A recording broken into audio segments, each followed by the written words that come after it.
Dear students, നമ്മളിന്ന് കെമിസ്ട്രിയിലെ മൂന്നാമത്തെ ചാപ്റ്ററായിട്ടുള്ള electro കെമിസ്ട്രിയാണ് പഠിക്കുന്നത്. സോ ഇലക്ട്രോ കെമിസ്ട്രി എന്നുള്ള പേര് കേൾക്കുമ്പോൾ തന്നെ നിങ്ങൾക്ക് മനസ്സിലാകും ഇതിനകത്ത് ഫിസിക്സുമായിട്ട് റിലേറ്റ് ചെയ്തിട്ടുള്ള കുറച്ച് കാര്യങ്ങൾ നമ്മൾ ഉൾപ്പെടുത്തിയിട്ടുണ്ട്. അതായത് എനർജിയുടെ കൺവേർഷൻസും അതുമായിട്ട് ബന്ധപ്പെട്ട കാര്യങ്ങളൊക്കെയാണ് ഈ ചാപ്റ്ററിൽ നമ്മൾ മനസ്സിലാക്കാൻ പോകുന്നത്. സോ ഇന്നത്തെ അതായത് ആദ്യ പാർട്ടിൽ ഇലക്ട്രോ കെമിസ്ട്രി എന്ന് പറയുന്ന ചാപ്റ്ററിൻ്റെ ആദ്യ പാർട്ടിൽ എന്തൊക്കെയാണ് ഉൾപ്പെടുത്തിയിരിക്കുന്നത് നമുക്ക് ആദ്യമായി നോക്കാം. ഒന്നാമതായിട്ട് ഇലക്ട്രോ കെമിസ്ട്രിയുടെ ഇൻട്രൊഡക്ഷൻ പാർട്ടാണ് ഇലക്ട്രോ കെമിസ്ട്രിയുടെ ഇൻട്രൊഡക്ഷൻ. ദെൻ രണ്ടാമതായിട്ട് ഇലക്ട്രോ കെമിക്കൽ സെൽസ്. മൂന്നാമത് ഇലക്ട്രോഡ് പൊട്ടൻഷ്യൽ. നാലാമത്തത് മെഷർമെൻറ്റ് ഓഫ് ഇലക്ട്രോഡ് പൊട്ടൻഷ്യൽ. അപ്പോൾ ഈ പേര് കേൾക്കുമ്പോൾ തന്നെ അറിയാം അല്ലേ, ഇതെല്ലാം ഫിസിക്സുമായിട്ട് റിലേറ്റ് ചെയ്തിട്ടുള്ള ടേമുകളാണ്. അപ്പോൾ ഈ 4 ടോപ്പിക്കുകളാണ് നമ്മൾ ഇലക്ട്രോ കെമിസ്ട്രി എന്ന് പറയുന്ന ചാപ്റ്ററിൻ്റെ ആദ്യ പാർട്ടിനകത്ത് ഉൾപ്പെടുത്തിയിരിക്കുന്നത്. അപ്പോൾ ഏതൊക്കെയാണെന്ന് ഒന്നുകൂടെ നോക്കാം. ഇലക്ട്രോ കെമിസ്ട്രിയുടെ introduction part, electrochemical cells, electrode potential and measurement of electrode potential. Okay, അപ്പോൾ നമുക്ക് ആദ്യം ഇലക്ട്രോ കെമിസ്ട്രി എന്താണെന്ന് നോക്കാം. ശ്രദ്ധിച്ചേ, ഇലക്ട്രോ കെമിസ്ട്രിയുടെ ഡെഫിനിഷനാണ് നമ്മൾ നോക്കുന്നത്. ഇലക്ട്രോ കെമിസ്ട്രി എന്ന് പറഞ്ഞാൽ it is a branch of chemistry that deals with the relationship between chemical energy and electrical energy and their interconversions. അതായത് ശ്രദ്ധിച്ചേ, it is a branch of chemistry അല്ലേ, ഇലക്ട്രോ കെമിസ്ട്രി എന്ന് പറയുന്നത് chemistry ഒരു ബ്രാഞ്ചാണ്. That deals with the relationship between, അതിനകത്ത് എന്തിനെക്കുറിച്ചാണ് പ്രതിപാദിക്കുന്നത്? Chemical energy and electrical energy. ഏതൊക്കെ എനർജിയാണ്? Chemical energy and electrical energy and their interconversions. What do mean by inter conversion? Inter conversion means അങ്ങോട്ടും ഇങ്ങോട്ടുള്ള ചേഞ്ച്. കെമിക്കൽ എനർജി ഇലക്ട്രിക്കൽ എനർജിയാക്കി മാറ്റുന്നു, electrical energy chemical എനർജിയാക്കി മാറ്റുന്നു. അപ്പോൾ ഈ 2 ടൈപ്പിലുള്ള എനർജീസിനെ പറ്റിയിട്ടും ഇവരുടെ ഇൻ്റർ കൺവേർഷൻസിനെ പറ്റിയിട്ടും അല്ലേ, ഇൻ്റർ കൺവേർഷൻസിനെ പറ്റിയിട്ടും പ്രതിപാദിക്കുന്ന കെമിസ്ട്രിയുടെ ബ്രാഞ്ചിനെ വിളിക്കുന്ന പേരാണ് electro chemistry. Okay, then what is electro chemical cell? എന്താണ് ഒരു ഇലക്ട്രോ കെമിക്കൽ സെൽ? രണ്ടാമത്തെ പാർട്ടായിട്ട് നമ്മൾ പഠിക്കുന്നതാണ് ഇലക്ട്രോ കെമിക്കൽ സെൽ. ശ്രദ്ധിച്ച് നമുക്ക് ഇലക്ട്രോ കെമിക്കൽ സെല്ലിൻ്റെ ഡെഫിനിഷൻ എന്താണെന്ന് നോക്കാം.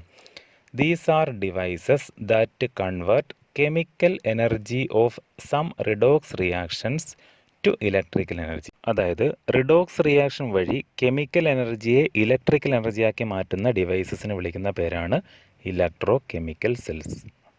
ഓക്കെ, ഈ ഇലക്ട്രോ കെമിക്കൽ സെൽസിനെ നമുക്ക് മറ്റ് പേരുകളിലും അറിയപ്പെടാം. ശ്രദ്ധിച്ച്, they are also called galvanic cells or voltaic cells. അപ്പോൾ ഏതൊക്കെ പേരിൽ അറിയപ്പെടുന്നത്? ഗാൽവാനിക് സെൽസ് എന്നും അല്ലെങ്കിൽ വോൾട്ടായിക് സെൽസ് എന്നും അറിയപ്പെടുന്നത് ഏത് സെല്ല് തന്നെയാണ്? Electrochemical cell. അപ്പോൾ ഈ 3 സെല്ലുകളിൽ ഏതിൻ്റെ ഡെഫിനിഷൻ ചോദിച്ചാലും അല്ലേ, ഇലക്ട്രോ കെമിക്കൽ സെൽ എന്താണെന്നോ ഗാൽവാനിക് സെൽ എന്താണെന്നോ വോൾട്ടായിക് സെൽ എന്താണെന്നോ ചോദിച്ചാൽ നിങ്ങൾക്ക് പറയാം. എന്താ പറയുന്നത്? The devices that convert chemical energy of some redox reactions to electrical energy അല്ലേ. റിഡോക്സ് റിയാക്ഷൻസ് വഴി കെമിക്കൽ എനർജിയെ ഇലക്ട്രിക്കൽ എനർജിയായി കൺവേർട്ട് ചെയ്യുന്ന ഡിവൈസസിനെ വിളിക്കുന്ന പേരാണ് electrochemical cells or galvanic cells or voltaic cells. So നമുക്കൊരു എക്സാമ്പിൾ നോക്കാം അല്ലേ. എക്സാമ്പിളായിട്ട് നമ്മൾ പഠിക്കുന്നതെന്ന് പറയുന്നത് ഡാനിയൽ സെല്ലാണ്. ഏത് സെല്ലാണ് നമ്മൾ പഠിക്കുന്നത്? Daniel cell. സോ ഡാനിയൽ സെല്ലിനെ പറ്റി നിങ്ങൾ നേരത്തെ കേട്ടിട്ടുണ്ടായിരിക്കണം അല്ലേ. ഡാനിയൽ സെല്ലിൻ്റെ കൺസ്ട്രക്ഷനെ പറ്റിയിട്ടും അല്ലെ ഡാനിയൽ സെല്ലിൻ്റെ ചിത്രങ്ങളൊക്കെ നിങ്ങൾ നേരത്തെ കണ്ടിട്ടുണ്ടായിരിക്കണം. സോ നമുക്കൊരു ഡാനിയൽ സെല്ലിൻ്റെ കൺസ്ട്രക്ഷനും വർക്കിങ്ങും ഒക്കെ നോക്കാം. ശ്രദ്ധിച്ചേ. സോ നമ്മൾ നോക്കാൻ പോകുന്നത് ഡാനിയൽ സെല്ലാണ്. ഡാനിയൽ സെല്ലിൻ്റെ കൺസ്ട്രക്ഷൻ്റെ ചിത്രമാണ് തന്നിട്ടുള്ളത്. ഇതിൽ എന്തൊക്കെ കാര്യങ്ങൾ ഉൾപ്പെടുത്തിയിട്ടുണ്ടെന്ന് നമുക്ക് നോക്കാം. 2 ബീക്കറുകളുണ്ട് അല്ലേ. ഇതിൽ സിങ്ക് ഇലക്ട്രോഡ് ഡിപ്പ് ചെയ്ത് വെച്ചിരിക്കുന്നു. സിങ്ക് സൾഫേറ്റ് സൊല്യൂഷനാണ് എടുത്തിട്ടുള്ളത്. ഇവിടെ കോപ്പർ സൾഫേറ്റ് സൊല്യൂഷനാണ്, കോപ്പർ ഇലക്ട്രോഡാണ് ഡിപ്പ് ചെയ്തിട്ടുള്ളത്. സോ ഒരു ഡാനിയൽ സെല്ലിൻ്റെ കൺസ്ട്രക്ഷൻ എന്തൊക്കെയാണെന്ന് നമുക്ക് നോക്കാം. ശ്രദ്ധിച്ചേ, it is constructed by dipping a zinc rod in zinc sulphate solution and a copper rod in copper sulphate solution. അതായത് ഒരു സിങ്ക് റോഡിനെ സിങ്ക് സൾഫേറ്റ് സൊല്യൂഷനകത്തും ഒരു കോപ്പർ റോഡിനെ കോപ്പർ സൾഫേറ്റ് സൊല്യൂഷനകത്തും ഡിപ്പ് ചെയ്ത് വെച്ചിരിക്കുന്നു അല്ലേ. Then the 2 solutions are connected externally by a metallic wire. ഈ 2 സൊല്യൂഷൻസിനെ തമ്മിൽ കണക്ട് ചെയ്യാൻ വേണ്ടിയിട്ട് അല്ലേ നമ്മൾ ഇലക്ട്രോഡുകളെ തമ്മിൽ ഒരു മെറ്റാലിക് വയർ ഉപയോഗിച്ച് കണക്ട് ചെയ്തേക്കുന്നത്. Through a voltmeter and internally by a salt bridge. ഇൻറ്റേർണലായിട്ട് കണക്ട് ചെയ്യാൻ വേണ്ടിയിട്ട് നമ്മൾ ആരും ഉപയോഗിച്ചേക്കുന്നത് ഒരു സോൾട്ട് ബ്രിഡ്ജ്. അതുകൊണ്ട് ഈ അറേഞ്ച്മെൻറ്റ് നമ്മൾ വിളിക്കുന്ന പേരാണ് സോൾട്ട് ബ്രിഡ്ജ്. ഒരു യു ഷേപ്പ്ഡ് ട്യൂബാണ്, ഗ്ലാസ് ട്യൂബാണ് നമ്മുടെ സോൾട്ട് ബ്രിഡ്ജ് എന്നറിയപ്പെടുന്നത്. അപ്പോൾ ഇത്രയുമാണ് ഡാനിയൽസന്റെ കൺസ്ട്രക്ഷൻ. അപ്പോൾ എന്തൊക്കെയാണ് നമുക്കൊന്നുകൂടെ നോക്കാം. ഒരു സിങ്ക് റോഡിനെ സിങ്ക് സൾഫേറ്റ് സൊല്യൂഷനകത്തും കോപ്പർ റോഡിനെ കോപ്പർ സൾഫേറ്റ് സൊല്യൂഷനകത്തും ഡിപ്പ് ചെയ്ത് വെച്ചിരിക്കുന്നു. ഇലക്ട്രോഡുകളെ തമ്മിൽ ഒരു വോൾട്ട് മീറ്റർ ഉപയോഗിച്ച് മെറ്റാലിക് വയറിൻ്റെ സാന്നിധ്യത്തിൽ കണക്ട് ചെയ്തിരിക്കുന്നു. അതുപോലെ തന്നെ രണ്ട് സൊല്യൂഷൻസിനെ തമ്മിലും കണക്ട് ചെയ്യുന്നതിന് വേണ്ടിയിട്ട് നമ്മൾ ആരെ ഉപയോഗിച്ചിരിക്കുന്നത് ഒരു സോൾട്ട് ബ്രിഡ്ജ് ഉപയോഗിച്ചിരിക്കുന്നു. ഓക്കെ, ദെൻ ബാക്കി ഇതിൻ്റെ വർക്കിംഗ് ഒക്കെ എന്താണെന്ന് നമുക്ക് നോക്കാം. ഡാനിയൽസെല്ലിൻ്റെ a salt bridge is a U tube അല്ലെങ്കിൽ U shaped tube containing an inert electrolyte. അതായത് ഇനേർട്ട് ഇലക്ട്രോലൈറ്റ് ഉൾക്കൊണ്ടിട്ടുള്ള ഒരു യു ഷേപ്പ്ഡ് ട്യൂബാണ് ആരെന്നറിയപ്പെടുന്നത് സോൾട്ട് ബ്രിഡ്ജ്. ഈ ഇലക്ട്രോലൈറ്റുകൾ ഒരു ജെല്ലി ഫോമിലായിരിക്കും അതിനകത്ത് കാണപ്പെടുന്നത്. ഇലക്ട്രോലൈറ്റുകളായിട്ട് സാധാരണ ഉപയോഗിക്കുന്നത് NaNO3 or KNO3, potassium nitrate or sodium nitrate. ഈ രണ്ട് ഇലക്ട്രോലൈറ്റുകളാണ് സാധാരണ നമ്മൾ എന്തായിട്ട് ഉപയോഗിക്കുന്നത് സോൾട്ട് ബ്രിഡ്ജിൽ ഉപയോഗിക്കുന്നത് അല്ലേ. നമ്മൾ നേരത്തെ കണ്ട ചിത്രം തന്നെയാണ് ഇവിടെ കാണിച്ചിട്ടുള്ളത്. രണ്ട് ഇലക്ട്രോഡുകൾ സിങ്കും കോപ്പറും, zinc sulphate copper sulphate, the U shaped salt bridge. ഈ സോൾട്ട് ബ്രിഡ്ജിനകത്തുള്ള അറേഞ്ച്മെൻറ്റ് അല്ലെങ്കിൽ ഇതിനകത്ത് ഉൾപ്പെടുത്തിയിട്ടുള്ള എന്തൊക്കെയാണെന്നാണ് നമ്മൾ പറഞ്ഞിട്ടുള്ളത്. എന്തായിരുന്നു? ഇനേർട്ട് ഇലക്ട്രോലൈറ്റുകളായിട്ടുള്ള NaNO3 ആകാം, KNO3 ആകാം. ജെല്ലി ഫോമിലാണ് ഇതിൽ ഉൾപ്പെടുത്തിയിരിക്കുന്നത്. Okay, then function of A salt bridge. ഒരു സോൾട്ട് ബ്രിഡ്ജിൻ്റെ ഫംഗ്ഷൻ എന്തൊക്കെയാണെന്ന് നമുക്ക് നോക്കാം. സോൾട്ട് ബ്രിഡ്ജ് എന്താണെന്ന് മനസ്സിലായല്ലോ. യു ഷേപ്പ്ഡ് ട്യൂബാണെന്നും അതിനകത്ത് ഇനേർട്ട് ഇലക്ട്രോലൈറ്റ് ജെല്ലി ഫോമിൽ കാണപ്പെടുന്നു എന്നും മനസ്സിലായി. അപ്പോൾ അതിൻ്റെ ഫംഗ്ഷൻസ് എന്തൊക്കെയാണെന്ന് നമുക്ക് നോക്കാം. ഒന്നാമത്തെ ഫംഗ്ഷൻ എന്ന് പറയുന്നത് to complete the electrical circuit അല്ലേ. ഈ സർക്യൂട്ട് കംപ്ലീറ്റ് ആക്കണം. ഇലക്ട്രിക്കൽ സർക്യൂട്ട് കംപ്ലീറ്റ് ആക്കുന്നതിന് വേണ്ടിയിട്ട് സഹായിക്കുന്നു. ആര് സഹായിക്കുന്നു? Salt bridge. രണ്ടാമത്തെന്ന് പറയുന്നത് to maintain the electrical neutrality in the two half cells അല്ലേ. ഇതിന് നമ്മൾ ഹാഫ് സെല്ലുകൾ എന്നാണ് വിളിക്കുന്നത്. ഇതൊരു ഹാഫ് സെല്ല്, ഇതൊരു ഹാഫ് സെല്ല്. അപ്പോൾ ഈ രണ്ട് ഹാഫ് സെല്ലുകളുടെയും ഇലക്ട്രിക്കൽ ന്യൂട്രാലിറ്റി മെയിൻറ്റെയിൻ ചെയ്യുന്നതിന് വേണ്ടിയിട്ടും കൂടിയാണ് ആരെ ഉൾപ്പെടുത്തിയിട്ടുള്ളത് സോൾട്ട് ബ്രിഡ്ജ്. അപ്പോൾ സോൾട്ട് ബ്രിഡ്ജിൻ്റെ പ്രധാനപ്പെട്ട രണ്ട് ഫംഗ്ഷൻസ് എന്തൊക്കെയാണ്? ഒന്നാമത്തെ to complete the electrical circuit, രണ്ടാമത്തത് to maintain the electrical neutrality in the two half cells. Okay, then the reaction taking place in Daniell cell. Daniell സെല്ലിൽ നടക്കുന്ന റിയാക്ഷൻസിനെ പറ്റിയിട്ടാണ് നമ്മളിനി ചർച്ച ചെയ്യാൻ പോകുന്നത്. അപ്പോൾ ഡാനിയൽ സെല്ലിൻ്റെ കൺസ്ട്രക്ഷൻ എങ്ങനെയാണെന്ന് മനസ്സിലായി അല്ലേ. ഡാനിയൽ സെല്ലിൽ നടക്കുന്ന റിയാക്ഷൻസ് എന്തൊക്കെയാണെന്നാണ് നമ്മളിനി മനസ്സിലാക്കാൻ പോകുന്നത്. ശ്രദ്ധിച്ചേ. Zn ഗീവ്സ് Zn2++2 ഇലക്ട്രോൺ എന്ന് പറഞ്ഞാൽ എന്ത് മനസ്സിലായി? The zinc electrode zinc sulphate സൊല്യൂഷനല്ലേ ഡിപ്പ് ചെയ്ത് വെച്ചേക്കുന്നത്. ഇവിടെയുള്ള സിങ്ക് ഇലക്ട്രോഡിലെ ഒരു സിങ്ക് ആറ്റം Zn2+ ആയിട്ട് ഇനി സൊല്യൂഷനകത്തേക്ക് ഇറങ്ങും. കണ്ടോ, Zn2+ ആയിട്ട് സൊല്യൂഷനകത്തേക്ക് ഇറങ്ങും. അതേസമയം അത് രണ്ട് ഇലക്ട്രോണുകളെ വിട്ടുകൊടുക്കും. ആ രണ്ട് ഇലക്ട്രോണുകൾ ഇതിലേക്കൂടെ മൂവ് ചെയ്ത് നമ്മുടെ കോപ്പർ ഇലക്ട്രോഡിലെത്തും. എന്ന് പറഞ്ഞാൽ Zn എന്താ സംഭവിക്കുന്നത്? Zn gives Zn2++2 electron. ഒരു സിങ്കിൻ്റെ ആറ്റം രണ്ട് ഇലക്ട്രോണുകളെ വിട്ടുകൊടുത്ത് സിങ്കിൻ്റെ അയോണായിട്ട് മാറിയതല്ലയോ. ഇലക്ട്രോണുകളെ വിട്ടുകൊടുക്കുന്ന പ്രവർത്തനത്തിന് വിളിക്കുന്ന പേരാണ് ഓക്സിഡേഷൻ.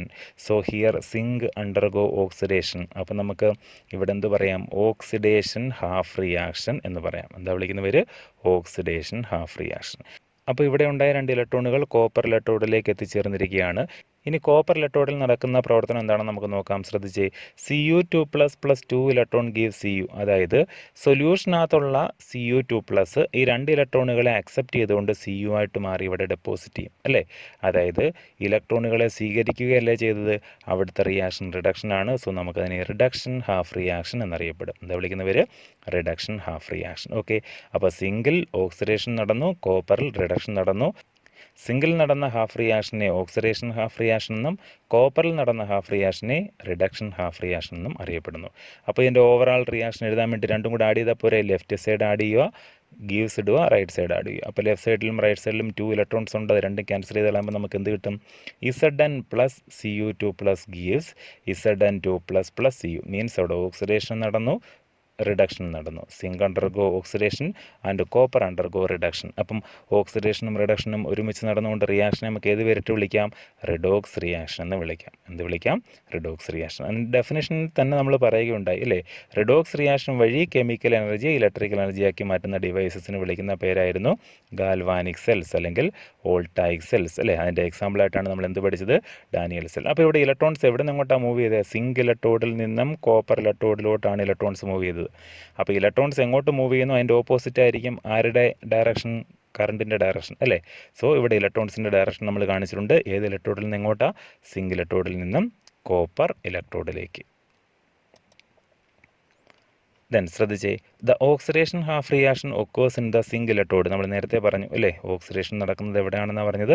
സിങ്ക് ഇലക്ട്രോഡിൽ. അതിനെ നമ്മൾ ഓക്സിഡേഷൻ ഹാഫ് റിയാക്ഷൻ എന്ന് പറഞ്ഞ് ഇക്വേഷൻ എഴുതിയായിരുന്നു. വൈൽ അല്ലേ? While the reduction half reaction occurs on the copper electrode. Reduction half reaction എവിടെ നടക്കുന്നത്? കോപ്പർ ഇലക്ട്രോഡിലാണ് നടക്കുന്നത്. These two portions of the cell are also called half cells or redox couple. അപ്പോൾ ഈ രണ്ട് പോർഷൻസിനെ നമ്മൾ വിളിക്കുന്ന മറ്റു പേരുകളാണ് പറഞ്ഞിരിക്കുന്നത്. ഹാഫ് സെൽസ് എന്ന് വിളിക്കാം. എന്താ വിളിക്കുന്ന പേര്? Half cells. അപ്പോൾ ഇതിനെ നമുക്ക് ഓക്സിഡേഷൻ ഹാഫ് സെൽ എന്ന് വിളിക്കാം. ഇതിനെ നമുക്ക് റിഡക്ഷൻ ഹാഫ് സെൽ എന്ന് വിളിക്കാം അല്ലേ? അങ്ങനെയെങ്കിലും ഒന്ന് ശ്രദ്ധിച്ച്, സിങ്ക് ഇലക്ട്രോഡിനെ വിളിക്കുന്ന പേര് ഓക്സിഡേഷൻ ഹാഫ് സെൽ, കാരണം സിങ്ക് അണ്ടർഗോ ഓക്സിഡേഷൻ. അപ്പോൾ നിങ്ങൾ അടുത്തത് പറയും അല്ലേ? കോപ്പർ ഇലക്ട്രോഡിന് എന്താ നടക്കുന്നത്? റിഡക്ഷനാണ് നടക്കുന്നത്. അതുകൊണ്ട് നമുക്ക് എന്ത് വിളിക്കാം? Reduction half cell. എന്താ വിളിക്കുന്ന പേര്? Reduction half cell. അടുത്തതായി ഡാനിയൽ സെല്ലിൻ്റെ റെപ്രസെൻറ്റേഷനാണ് നമ്മൾ പഠിക്കുന്നത്. അതായത് ദ സെൽ റെപ്രസെൻറ്റേഷൻ ഈസ്, ശ്രദ്ധിച്ചേ, Zn bar Zn2 plus double bar Cu2 plus bar Cu. This is the representation of Daniel cell. അപ്പോൾ നമ്മളിപ്പോൾ കൺസ്ട്രക്ട് ചെയ്ത ഡാനിയൽ സെല്ലിനെ റെപ്രസെൻ്റ് ചെയ്തിരിക്കുന്ന രീതിയാണിത്. സിങ്കിന് ഓക്സിഡേഷനാണ് നടന്നതെന്ന് നമ്മൾ പറഞ്ഞില്ലേ? അതായത് Zn, സോളിഡ് സ്റ്റേറ്റിലുള്ള Zn, Zn2 പ്ലസ് അയോണായിട്ട് സൊല്യൂഷനകത്തേക്ക് ഇറങ്ങി. അതാണ് അക്വസ്. Cu2 പ്ലസ് അക്വസ് ഫോമിലായിരുന്നു, മീൻസ് നമ്മുടെ സൊല്യൂഷനകത്തുണ്ടായിരുന്ന Cu2 പ്ലസ് റിഡക്ഷൻ നടന്നിട്ട് Cu ആയിട്ട് മാറി, സോളിഡ് ഫോമിൽ മാറി. അപ്പോൾ നമുക്കതിനെ എങ്ങനെ എഴുതാം? Zn bar Zn2 plus means oxidation ഹാഫാണ് ഈ എഴുതിയേക്കുന്നത്. ഈ ഡബിൾ ബാർ എന്ന് പറയുന്നത് സോൾട്ട് ബ്രിഡ്ജ് ഉപയോഗിച്ചുകൊണ്ട് നമ്മൾ ഇവരെ സെപ്പറേറ്റ് ചെയ്തിരിക്കുന്ന സൊല്യൂഷൻസിനെ അല്ലേ? ദെൻ ഇവിടെ നമ്മൾ എഴുതിയേക്കുന്നത് റിഡക്ഷൻ ഹാഫാണ്. അപ്പോൾ ആദ്യം ഓക്സിഡേഷൻ ഹാഫ് എഴുതുക, രണ്ടാമത് റിഡക്ഷൻ ഹാഫ് എഴുതുക. റെപ്രസെൻറ്റേഷനെ വിളിക്കുന്ന പേരാണ് സെൽ റെപ്രസെൻറ്റേഷൻ. എന്താ വിളിക്കുന്ന പേര്? Cell representation. ശ്രദ്ധിച്ചേ, in a galvanic cell the half cell in which oxidation takes place is called anode. Galvanic സെല്ലുകളിൽ ഓക്സിഡേഷൻ നടക്കുന്ന ഇലക്ട്രോഡുകളെ ആനോഡുകൾ എന്നാണ് അറിയപ്പെടാറുള്ളത്. അപ്പോൾ സിങ്കിലല്ലേ ഓക്സിഡേഷൻ നടന്നത്? സിങ്കിനെ നമ്മൾ വിളിക്കുന്ന പേരാണ് ആനോഡ്. എന്നാൽ it has A negative potential. Galvanic സെല്ലുകളുടെ മാത്രം പ്രത്യേകതയാണ് അതിൻ്റെ പൊട്ടൻഷ്യൽ എന്ന് പറയുന്നത് എന്തായിരിക്കും? നെഗറ്റീവ്. അവിടെ നമ്മൾ നെഗറ്റീവായിരിക്കും റെപ്രസെൻ്റ് ചെയ്യുന്നത്. ഓക്കെ, അപ്പോൾ ഒന്നുകൂടെ നമുക്ക് നോക്കാം. In a galvanic cell the half cell in which oxidation takes place is called anode and it has a negative potential. The other half cell in which reduction takes place is called cathode. ശരിയല്ലേ? അപ്പം മറ്റേ half സെല്ലിൽ നടക്കുന്ന reduction ആയിരിക്കും. So അതിനെ നമ്മൾ വിളിക്കുന്ന പേര് കാഥോഡ് എന്നാണ്. And it has A positive potential. അപ്പോൾ ഗാൽവാനിക് സെല്ലുകളിൽ ആനോഡിന് നെഗറ്റീവ് പൊട്ടൻഷ്യലും കാഥോഡിന് പോസിറ്റീവ് പൊട്ടൻഷ്യലും ആയിരിക്കും. മൂന്നാമത്തെ പാർട്ട് നമ്മൾ പഠിക്കുന്നത് ഇലക്ട്രോഡ് പൊട്ടൻഷ്യൽ. എന്താണ് നോക്കുന്നത്? Electrode potential. അപ്പോൾ എന്താണ് ഇലക്ട്രോഡ് പൊട്ടൻഷ്യൽ എന്ന് നമുക്കൊന്ന് നോക്കാം. ശ്രദ്ധിച്ചേ, the tendency of a metal to lose or gain electron when it is in contact with its own solution is called electrode potential. എന്ത് മനസ്സിലായി? The tendency of a metal, ഒരു മെറ്റലിൻ്റെ ടെൻഡൻസി, എന്തിനു വേണ്ടിയിട്ടുള്ള ടെൻഡൻസിയാണ്? To lose or gain electron, ഇലക്ട്രോണുകളെ lose ചെയ്യാനോ gain ചെയ്യാനോ ഉള്ള ടെൻഡൻസി ഇല്ലയോ? When it is in contact with its own solution. എപ്പോഴാണ് അത് സംഭവിക്കുന്നത്? ആ മെറ്റൽ അതിൻ്റെ തന്നെ സൊല്യൂഷനിലായിരിക്കുമ്പോൾ. ഈ ചിത്രത്തിൽ നോക്കിക്കേ, സിങ്ക് റോഡിനെ സിങ്ക് സൾഫേറ്റ് സൊല്യൂഷനകത്തും കോപ്പർ റോഡിനെ കോപ്പർ സൾഫേറ്റ് സൊല്യൂഷനകത്തും ഡിപ്പ് ചെയ്ത് വെച്ചിരിക്കുന്നു. അപ്പോൾ ഒന്നുകിൽ സിങ്ക് ഇലക്ട്രോണിനെ ലോസ് ചെയ്യാനുള്ള ടെൻഡൻസി ആയിരിക്കാം, അല്ലെങ്കിൽ ഇലക്ട്രോണിനെ ഗെയിൻ ചെയ്യാനുള്ള ടെൻഡൻസി ആയിരിക്കാം. അതുപോലെ തന്നെയാണ് കോപ്പറിൻ്റെ കേസിലും. അപ്പോൾ ഒരു മെറ്റൽ അതിൻ്റെ തന്നെ സൊല്യൂഷനിലായിരിക്കുമ്പോൾ ഇലക്ട്രോണുകളെ ലോസ് ചെയ്യാനോ ഗെയിൻ ചെയ്യാനുള്ള ടെൻഡൻസി ഉണ്ടായിരിക്കും.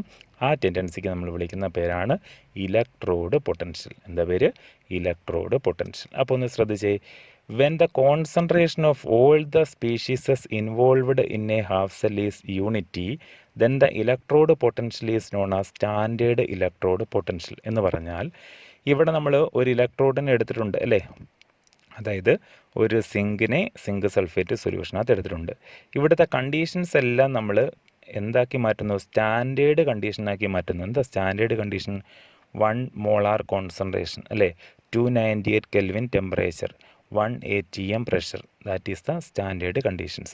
അപ്പോൾ സ്റ്റാൻഡേർഡ് കണ്ടീഷനിലാണ് ഈ ഇലക്ട്രോഡ് ഇരിക്കുന്നതെങ്കിൽ നമ്മൾ അതിൻ്റെ പൊട്ടൻഷ്യൽ മെഷർ ചെയ്താൽ അതിന് വിളിക്കുന്ന പേരാണ് സ്റ്റാൻഡേർഡ് ഇലക്ട്രോഡ് പൊട്ടൻഷ്യൽ. അല്ലെങ്കിൽ നമുക്ക് മറ്റൊരു രീതിയിലും പറയാം, the electrode potential measured under standard condition. Standard കണ്ടീഷനിൽ നമ്മൾ ഇതിൻ്റെ ഇലക്ട്രോഡ് പൊട്ടൻഷ്യൽ മെഷർ ചെയ്ത് കഴിഞ്ഞാൽ അതിനെ നമ്മൾ വിളിക്കുന്ന പേരാണ് സ്റ്റാൻഡേർഡ് ഇലക്ട്രോഡ് പൊട്ടൻഷ്യൽ. അപ്പോൾ എന്താണ് ഇലക്ട്രോഡ് പൊട്ടൻഷ്യൽ, എന്താണ് സ്റ്റാൻഡേർഡ് ഇലക്ട്രോഡ് പൊട്ടൻഷ്യൽ എന്ന് മനസ്സിലായോ? ഇലക്ട്രോഡ് പൊട്ടൻഷ്യൽ ഒരു ചെറിയ ചേഞ്ച് മാത്രമേ ഉള്ളൂ. എന്താ? സ്റ്റാൻഡേർഡ് കണ്ടീഷനിൽ നമ്മൾ മെഷർ ചെയ്താൽ അതിനെ അറിയപ്പെടുന്ന പേരാണ് standard electrode potential. Then cell potential or EMF of cell. അടുത്ത് നമ്മൾ നോക്കുന്നത് സെൽ പൊട്ടൻഷ്യൽ. സെൽ പൊട്ടൻഷ്യൽ അല്ലെങ്കിൽ EMFിൻ്റെയൊക്കെ ഫുൾ നെയിം നിങ്ങൾക്കറിയാമായിരിക്കാം അല്ലേ, ഇലക്ട്രോ മോട്ടീവ് ഫോഴ്സ് എന്നാണ് വിളിക്കുന്നത്. ഇലക്ട്രോ മോട്ടീവ് ഫോഴ്സ് എന്താണ് നമുക്ക് നോക്കാം, ശ്രദ്ധിച്ചേ. In a galvanic cell the electrode will have different electrode potentials. ശരിയല്ലേ, ഗാൽവാനിക് സെല്ലിൽ ഓരോ ഇലക്ട്രോഡുകൾക്കും വ്യത്യസ്ത പൊട്ടൻഷ്യലുകളായിരിക്കും. Then the difference between the electrode potentials of the 2 half cells is known as cell potential. ഒരു സിങ്ക് ഇലക്ട്രോഡും കോപ്പർ ഇലക്ട്രോഡും ഉണ്ടായിരുന്നല്ലോ, സിങ്കിന് ഓക്സിഡേഷനും കോപ്പറിന് റിഡക്ഷനും അല്ലേ നടന്നത്. അപ്പോൾ ആ 2 ഇലക്ട്രോഡുകൾ തമ്മിലുള്ള പൊട്ടൻഷ്യലിൻ്റെ ഡിഫറൻസ് എടുത്താൽ അതിന് വിളിക്കുന്ന പേരാണ് സെൽ പൊട്ടൻഷ്യൽ. ഡെഫിനിഷൻ ഒന്നുകൂടെ നോക്കാം. The difference between the electrode potentials of the 2 half cells is known as cell potential. അപ്പോൾ സെൽ പൊട്ടൻഷ്യലിനെ റെപ്രസെൻറ്റ് ചെയ്യാൻ നമുക്ക് ഈ സെൽ എന്ന് എഴുതാം. എന്തെഴുതുന്നത്? ഈ സെൽ. അപ്പോൾ ഈ സെൽ എന്ന് പറഞ്ഞാൽ മനസ്സിലായോ? എന്താ? 2 ഇലക്ട്രോഡുകൾ ഉണ്ടായിരിക്കും. ആ 2 ഇലക്ട്രോഡുകളും 2 സൊല്യൂഷനിൽ ഡിപ്പ് ചെയ്തിട്ടുണ്ടായിരിക്കും. അതിനെ നമ്മൾ വിളിക്കുന്നവർ 2 ഹാഫ് സെൽസ് എന്നാണ്. ആ 2 ഹാഫ് സെല്ലുകളുടെ ഇലക്ട്രോഡ് പൊട്ടൻഷ്യൽ മെഷർ ചെയ്യുന്നു. അവർ തമ്മിലുള്ള ഡിഫറൻസിനെ വിളിക്കുന്ന പേരാണ് സെൽ പൊട്ടൻഷ്യൽ. ശ്രദ്ധിക്കുക, it is called electromotive force. ഇതിനെ തന്നെയാണ് EMF അഥവാ ഇലക്ട്രോ മോട്ടീവ് ഫോഴ്സ് എന്ന് വിളിക്കുന്നത്. എപ്പോഴാണ്? When no current is flow through the cell. സെല്ലിനകത്തൂടെ കറണ്ട് ഫ്ലോ ചെയ്യുന്നില്ല എങ്കിൽ അതിനെ നമ്മൾ വിളിക്കുന്ന പേരാണ്, സെൽ പൊട്ടൻഷ്യലിനെ തന്നെ വിളിക്കുന്ന പേരാണ് EMF. എന്താ വിളിക്കുന്ന പേര്? EMF. അപ്പോൾ ഇനി സെൽ പൊട്ടൻഷ്യൽ കണ്ടെത്താനുള്ള ഇക്വേഷൻ നമുക്ക് നോക്കാം. ശ്രദ്ധിച്ച്, ഈ സെൽ പൊട്ടൻഷ്യലിനെ റെപ്രസെൻ്റ് ചെയ്യാൻ വേണ്ടി നമ്മൾ വിളിച്ച ഈ സെൽ എന്നല്ലേ, ഈ സെൽ ഈസ് ഈക്വൽ ടു ഈ കാഥോഡ് മൈനസ് ഈ ആനോഡ്. അതായത് കാഥോഡിൻ്റെ ഇലക്ട്രോഡ് പൊട്ടൻഷ്യലിൽ നിന്നും ആനോഡിൻ്റെ ഇലക്ട്രോഡ് പൊട്ടൻഷ്യൽ മൈനസ് ചെയ്യുക. ഇക്വേഷൻ അങ്ങനെ, ഈ സെൽ ഈസ് ഈക്വൽ ടു ഈ കാഥോഡ് മൈനസ് ഈ ആനോഡ്. അല്ലെങ്കിൽ നമുക്ക് എഴുതാം ഈ സെൽ ഈസ് ഈക്വൽ ടു ഈ റൈറ്റ് മൈനസ് ഈ ലെഫ്റ്റ്. അതായത് ഒരു ഡാനിയൽ സെൽ അല്ലെങ്കിൽ ഒരു ഗാൽവാനിക് സെല്ല് റെപ്രസെൻ്റ് ചെയ്യുന്ന സമയത്ത് അതിൻ്റെ കൺസ്ട്രക്ഷൻ നമ്മൾ കാഥോഡ് എപ്പോഴും റൈറ്റ് സൈഡിലും ആനോഡ് എപ്പോഴും ലെഫ്റ്റ് സൈഡിലുമാണ് കൺസ്ട്രക്ട് ചെയ്യാറുള്ളത്. അതുകൊണ്ടാണ് നമ്മുടെ ഇക്വേഷൻ അങ്ങനെ എഴുതിയേക്കുന്നത്. ഈ റൈറ്റ് അല്ലേ, വലത് സൈഡിൽ വരുന്നതായിരിക്കും കാഥോഡ്, ഈ റൈറ്റ് മൈനസ് ഈ ലെഫ്റ്റ്. അപ്പോൾ നമുക്കിതിനെ ഷോർട്ട് ഫോമിൽ എങ്ങനെ എഴുതാം? ഈ സെൽ ഈസ് ഈക്വൽ ടു ഈ റൈറ്റ് മൈനസ് ഈ ലെഫ്റ്റ് അല്ലേ, ഈ റൈറ്റ് മൈനസ് ഈ ലെഫ്റ്റിന് പകരം ഈ ആർ മൈനസ് ഈ എൽ. അപ്പോൾ ഈ 3 സെയിം തന്നെയാണ്.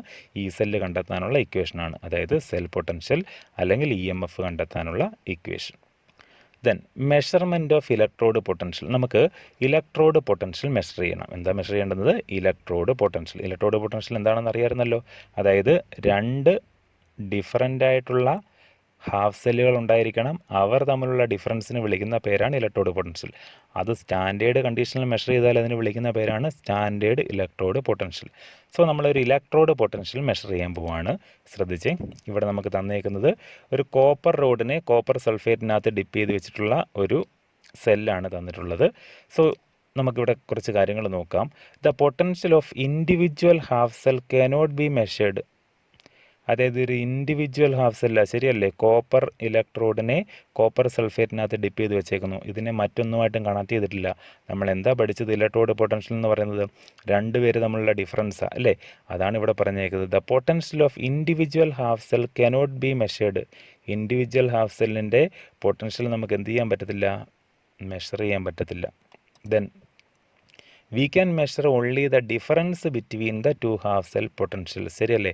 നമ്മൾ നേരത്തെ ഡെഫിനിഷനിൽ പറഞ്ഞ പോലെ തന്നെ രണ്ട് പേര് തമ്മിലുള്ള ഡിഫറൻസ് മാത്രമേ നമുക്ക് എന്ത് ചെയ്യാൻ പറ്റത്തുള്ളൂ, മെഷർ ചെയ്യാൻ പറ്റത്തുള്ളൂ. ഫോർ ദിസ് പർപ്പസ്, അങ്ങനെയുള്ള കണ്ടീഷൻസിലാണ് നമ്മൾ ആരെ ഉപയോഗിക്കുന്നത്, സ്റ്റാൻഡേർഡ് ഹൈഡ്രജൻ ഇലക്ട്രോഡ്, അതിനെ ഷോർട്ട് ഫോമിൽ നമുക്ക് SHE അല്ലെങ്കിൽ ഷി എന്ന് വിളിക്കാം, ഓർ നോർമൽ ഹൈഡ്രജൻ ഇലക്ട്രോഡ്, അതിനെ നമുക്ക് എങ്ങനെ വിളിക്കാം, NHE ഈസ് യൂസ്ഡ്. ഓക്കെ, അപ്പോൾ ഫോർ ദിസ് പർപ്പസ് എന്ന് പറഞ്ഞാൽ എന്താ മനസ്സിലായി, ഒരു സിംഗിൾ ഇലക്ട്രോഡിൻ്റെ ഇലക്ട്രോഡ് പൊട്ടൻഷ്യൽ നമുക്ക് മെഷർ ചെയ്യാൻ പറ്റത്തില്ല. കാരണം എന്താ, ഇലക്ട്രോഡ് പൊട്ടൻഷ്യൽ മെഷർ ചെയ്യണമെന്നുണ്ടെങ്കിൽ രണ്ട് ഡിഫറെൻറ്റ് ഹാഫ് സെൽസ് ഉണ്ടായിരിക്കണം. പക്ഷേ ഒരു സിംഗിൾ ഇലക്ട്രോഡിനെ അല്ലെങ്കിൽ ഒരു സിംഗിൾ ഹാഫ് സെല്ലിനെ തന്നു കഴിഞ്ഞാൽ അതിൻ്റെ ഇലക്ട്രോഡ് പൊട്ടൻഷ്യൽ മെഷർ ചെയ്യാൻ വേണ്ടിയിട്ട് നമുക്ക് ഉപയോഗിക്കാൻ പറ്റിയ ഇൻസ്ട്രുമെൻ്റ് ആണ് standard hydrogen electrode. It is otherwise known as normal hydrogen electrode. അപ്പോൾ നമുക്ക് സ്റ്റാൻഡേർഡ് ഹൈഡ്രജൻ ഇലക്ട്രോഡ് എന്താണെന്നൊന്ന് നോക്കാം. സ്റ്റാൻഡേർഡ് ഹൈഡ്രജൻ ഇലക്ട്രോഡിൻ്റെ കൺസ്ട്രക്ഷനൊക്കെ എന്താണെന്ന് നോക്കാം, ശ്രദ്ധിച്ചേ. It consist of A platinum electrode quoted with platinum black. അതായത് സ്റ്റാൻഡേർഡ് ഹൈഡ്രജൻ ഇലക്ട്രോഡ് അഥവാ SHEയിൽ അടങ്ങിയിരിക്കുന്നത് പ്ലാറ്റിനം ഇലക്ട്രോഡാണ്. എന്താ യൂസ് ചെയ്തേക്കുന്നത്, പ്ലാറ്റിനം ഇലക്ട്രോഡ് കോട്ടഡ് വിത്ത് പ്ലാറ്റിനം ബ്ലാക്ക്. സോ നമുക്ക് അതിൻ്റെ ഒരു ഫിഗർ നോക്കാം, ശ്രദ്ധിച്ചേ. പ്ലാറ്റിനം ഇലക്ട്രോഡ്, പ്ലാറ്റിനം ബ്ലാക്ക് കൊണ്ട് കോട്ട് ചെയ്ത പ്ലാറ്റിനം ഇലക്ട്രോഡാണ് ഈ ഡിപ്പ് ചെയ്ത് വെച്ചിട്ടുള്ളത് അല്ലേ. ബാക്കിയുള്ള സംവിധാനങ്ങളൊക്കെ എന്തൊക്കെയാണെന്ന് നമുക്ക് നോക്കാം. The electrode is dipped in an acidic solution of 1 molar concentration. 1 molar കോൺസെൻട്രേഷനുള്ള അസിഡിക് സൊല്യൂഷൻ, ഇവിടെ എടുത്തേക്കുന്ന 1 മോളാർ HCl ആണ്. അതിലേക്കാണ് ആരെ ഡിപ്പ് ചെയ്ത് വെച്ചേക്കുന്നത്, പ്ലാറ്റിനം ബ്ലാക്ക് കോട്ട് ചെയ്ത പ്ലാറ്റിനം ഇലക്ട്രോഡിനെ ഡിപ്പ് ചെയ്തിരിക്കുന്നത്. ഓക്കെ, അതിൻ്റെ കോൺസെൻട്രേഷൻ എത്ര, HClൻ്റെ 1 മോളാർ കോൺസെൻട്രേഷൻ. അതെപ്പോഴും 1 മോളാറായിട്ട് മെയിൻറ്റെയിൻ ചെയ്യുന്നതിന് വേണ്ടിയിട്ട് എന്ത് ചെയ്തേക്കും നോക്കിക്കേ, pure hydrogen gas at 180 m pressure and 298 Kelvin is bubbled through it. മുകളിൽ നിന്നും ഹൈഡ്രജൻ ഗ്യാസ് 180 m പ്രഷറിലും 298 കെൽവിനിലുമുള്ള ഹൈഡ്രജൻ ഗ്യാസിനെ ഈ സൊല്യൂഷനകത്തേക്ക്, അസിഡിക് സൊല്യൂഷനകത്തേക്ക് ബബിൾ ചെയ്തുകൊണ്ടിരിക്കുന്നത്. എന്തിനു വേണ്ടിയിട്ടാണ്, ഇതിൻ്റെ കോൺസെൻട്രേഷൻ H+ അയോൺസിൻ്റെ കോൺസെൻട്രേഷൻ 1 മോളറായിട്ട് മെയിൻറ്റെയിൻ ചെയ്യാൻ വേണ്ടിയിട്ട്. അപ്പോൾ this is the construction of standard hydrogen electrode. അപ്പോൾ എന്തൊക്കെയാണെന്ന് നോക്കിക്കേ, it consist of A platinum electrode quoted with platinum black. കണ്ടല്ലോ, platinum electrode coated with a platinum black. The electrode is dipped in an acidic solution of 1 molar concentration. Electrode is dipped in an acidic solution of 1 molar concentration. And pure hydrogen gas at 180 m pressure and 298 Kelvin is bubbled through it. 180 m പ്രഷറിലും 298 കെൽവിനിലും hydrogen gas bubble ചെയ്തുകൊണ്ടിരിക്കുന്നു. ഓക്കെ, അപ്പോൾ ഇത് ഉപയോഗിച്ചുകൊണ്ടാണ് നമ്മളൊരു single സെല്ലിൻ്റെ എന്ത് കണ്ടെത്തുന്നത്, ഇലക്ട്രോഡ് പൊട്ടൻഷ്യൽ കണ്ടെത്തുന്നത്. അപ്പോൾ നമുക്കൊരു കാര്യം കൂടെ ഒന്ന് മനസ്സിലാക്കാം. The type of reaction taking place at SHE depends on the nature of the electrode with which it is coupled. അതായത് ഈ SHE ഉപയോഗിച്ചുകൊണ്ടാണ് നമ്മൾ എന്ത് ചെയ്യുന്നത്, മറ്റ് ഇലക്ട്രോഡുകളുടെ, അതായത് സിംഗിൾ ഇലക്ട്രോഡുകളുടെ ഇലക്ട്രോഡ് പൊട്ടൻഷ്യൽ മെഷർ ചെയ്യുന്നത്. അപ്പോൾ ഇതുമായിട്ട് കണക്ട് ചെയ്തുകൊണ്ടാണ് നമ്മൾ ആ പ്രോസസ്സൊക്കെ നടത്തുന്നത്. അപ്പോൾ എങ്ങനെ സ്റ്റാൻഡേർഡ് ഇലക്ട്രോഡ് പൊട്ടൻഷ്യൽ കാൽക്കുലേറ്റ് ചെയ്യാം, അതിനുള്ള എക്സാമ്പിൾസ് എന്തൊക്കെയാണ് തുടങ്ങിയ കാര്യങ്ങളെല്ലാം നമുക്ക് അടുത്ത ക്ലാസ്സിൽ പഠിക്കാം. അപ്പോൾ ഇതുവരെയുള്ള ഭാഗങ്ങൾ, അതായത് സ്റ്റാൻഡേർഡ് ഹൈഡ്രജൻ ഇലക്ട്രോഡ് വരെയുള്ള ഭാഗങ്ങൾ നല്ല വൃത്തിയായി മനസ്സിലാക്കിയെടുക്കുക. കാരണം ഇതെൻ്റെ ബേസിക് ആയിട്ടുള്ള പാർട്ടുകളാണ് നമ്മളിപ്പോൾ പഠിച്ചത്. ഇത് ഉപയോഗപ്പെടുത്തിക്കൊണ്ടാണ് ഇനിയുള്ള ക്ലാസ്സുകളിൽ ബാക്കിയുള്ള പോർഷൻസ് നമ്മൾ പഠിക്കുന്നത്. ഓക്കെ, അപ്പോൾ ഈ ഭാഗങ്ങൾ നല്ല വൃത്തിയായി മനസ്സിലാക്കാൻ ശ്രമിക്കുക.